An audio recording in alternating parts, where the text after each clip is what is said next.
with respect to one architecture. So they are not portable. Okay, they are not portable in the sense that we can't use the same coding. So if it's created for only the Intel architecture, then it can be implemented only in the, or it can be used only in the Intel architecture. So if you want to implement the same logic on the ARM architecture, then from the scratch, as a programmer, you have to learn the instruction set first. Okay, then only you have to write the program or the assembly coding for that particular architecture. So that is the drawback of the low-level language. Advantage is that it can directly interact with the hardware, and like the interaction or the execution of this program will be very fast. Okay, why? Because they are very close to the hardware. So the disadvantage is that when you change the architecture, it's not going to be easy. It's very difficult.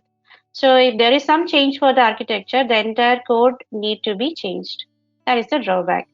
So high level language, like even as that is not depending on any architecture, like we can do the changes easily.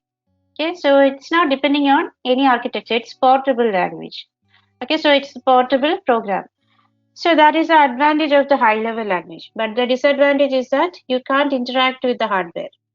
Okay, suppose if you want to access the memory, it's not possible. You can't access the memory using a high level language. Okay, so coming to the middle level language, the C is known as the middle level language. Why the C programming is known as the middle level language in the sense it has both, is there any simple words about high level instead? No, high level language is always known as the high level itself. Okay, some example I can give like Bash scripting or Java scripting. I'm not telling entire scripting languages, Bash or if you can understand, or Java. Okay, even the C can be converted to a high level language also. Okay, so low level in the sense that can be the assembly codes. Yeah, assembly codes. So assembly codes or they will be mostly used, or low level languages mostly used as the startup codes. Yes, to initialize the system. So they usually like it will directly interact with the hardware. So the assembly codes or the startup codes, they will be commonly used in these cases. Okay, then or in microcontroller applications. Okay, so that is another application for low level. High level in the sense wherever it's not directly interacting with the hardware, it's not going to interact with the hardware directly.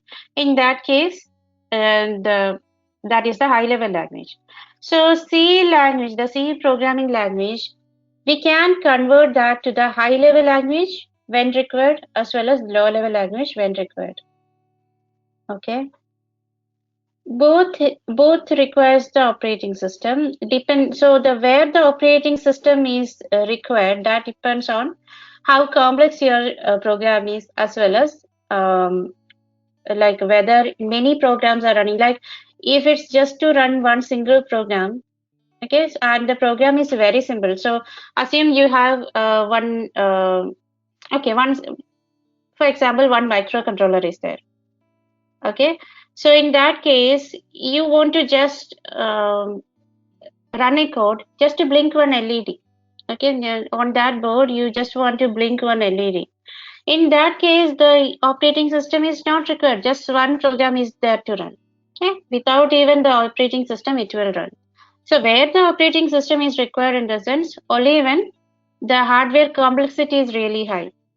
Okay, or only when or when the program is very complex.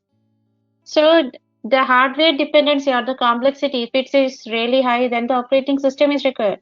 So for example, if I say one complete automated car or a Tesla car, if I say, okay, so it has so many functionalities, cannot be controlled only using simple programming, isn't it? So there the hardware complexity is high, as well as the programming is really very complex. So that is where we use the operating system. So I can't tell it has a direct or indirect dependency on the operating system. So where the operating system should be used, that depends on the hardware complexity. So the C contains Okay, middle level language. So why it's known as the middle level? It comes in between the low level coding and the high level coding. Okay, C in the sense it contains both the features of high level and low level languaging. So when required, we can convert it to like all the simple programs, whatever we are going to do here. Okay, it contains both like um, the generic way of using the C is like, for example, if I want to write a program that works like a calculator. Okay, there I doesn't need any hardware to be accessed. I can just do the simple logic and do the programming. That same program I can even like I can run in some other system, some other architecture. Doesn't matter. It's a simple logic. Okay, so there the hardware dependency is not there. So that C program is a high level program. Okay, and in another case, I'm accessing the underlying memory as well. Okay, so I'm accessing the underlying memory, getting the address, okay, or getting the address and storing something. So there again, when we go further, we will learn something called as the pointers. Okay, the pointer concept is to access the memory. So in that cases, what exactly we are doing is nothing but accessing the hardware. Memory is also hardware. So accessing the hardware, so it is a low level coding, low level programming. Okay, like that the C can be converted to the high level and low level as per the requirement. Okay, did you get the reason why it is called as the middle level?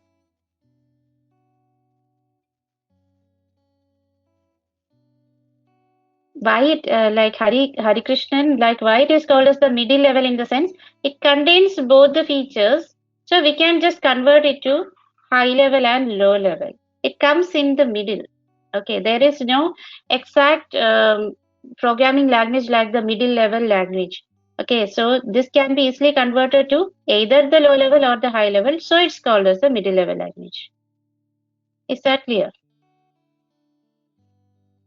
Combination of high level, low level, yes. Combination of both the programming languages.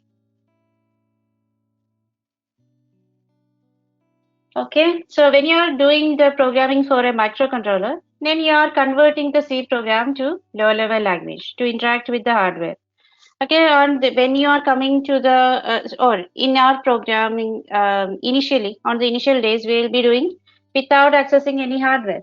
So that is the high level programming again using the C program itself. It's the same programming language which can be converted as per the requirement as the low level or high level. Okay, so that's the thing. So this is the reason. This is the main reason. Even though it's a very old programming language, this is the reason why we are learning it. Okay. So if you want to understand the upcoming modules, then you should understand the C module. This is the base for all the other upcoming modules. Okay. And this is very important also. Like if you learn this language, you can easily handle the other languages up to a limit. Okay. So that is one another thing. So it's a very large one. There is no one in replacement. Yeah, C is a very vast one, very old one. It cannot be get replaced with some other language easily. So we will just have a look into this module. What all things are there? So it's written like a program only using the int main. So what is int main and all we'll see. So now the okay. So here the what exactly is expected out of this module. So even Java also we can convert into low. Java is not converted to the low level language. The Java is a scripting language. Okay, so we are not interacting with the hardware there. Okay, so it can be only used as a high level language, like even the bash scripting. So we are just using it as a high level language, okay, not as low. But there are some, like if I say the Python, okay, Python language, you might have heard of Python. There is even something called as the micro Python. Okay, so even though that is a scripting language, this micro Python is interacting with the hardware.